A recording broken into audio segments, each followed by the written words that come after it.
Please subscribe Khabar Plus 18 for latest news and updates. Rajasthan को जो 45 साल से ऊपर की एज ग्रुप के लोग हैं उनकी बेनिफिशरीज की संख्या है 2 करोड़ 9 लाख। अगर उनके दोनों डोज लगाते हैं तो ये 4 करोड़ 18 लाख और वेस्टेज इंक्लूड कर लो तो 4.5 करोड़ डोज की आवश्यकता है।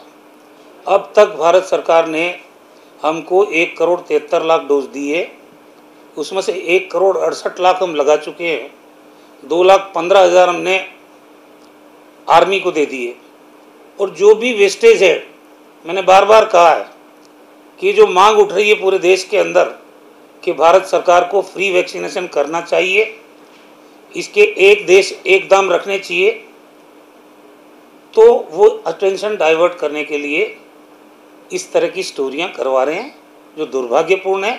क्योंकि जो ऐप उन्होंने कोविन ऐप बनाया हुआ है, ईविन ऐप बनाया हुआ है, हर डोज जो लगाई जाती है उस डोज को हमने उस पर दर्ज करने की व्यवस्था खुद भारत सरकार ने कर रखी है। अब जब वो डोज दर्ज हो रही है वहाँ, तो उनको खुद को मालूम है कि कितनी दी गई है और कितनी लग गई है।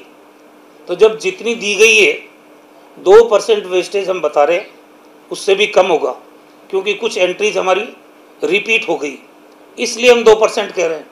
ये जो वेस्टेज है राजस्थान में सबसे कम है पूरे देश के अंदर, 2% से भी कम है। और हिंदुस्तान का एवरेज वेस्टेज है 6%।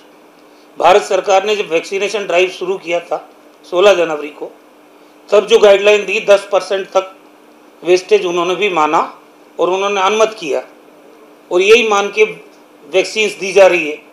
अब ये हल्ला, ये शोर शराबा क्यों है? कहीं वेस्टेज नहीं है, सारी बातें बार बार साफ कर दी गई है।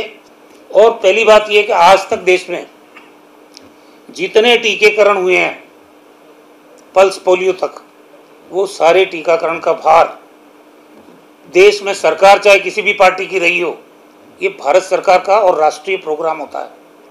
आपने अचानक राज्यों पर वित्तीय भार डाल दिया।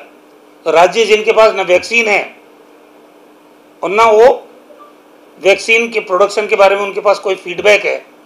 अब आप बताइए 18 से 44 साल की एज ग्रुप के लिए 3,000 करोड़ का अचानक बर्डन राजस्थान ने एक्सेप्ट किया, उसके बावजूद टुकड़ों में हमको वैक्सीन मिल रही है। Please subscribe Khabar Plus 18 for the latest news and update and press the bell button.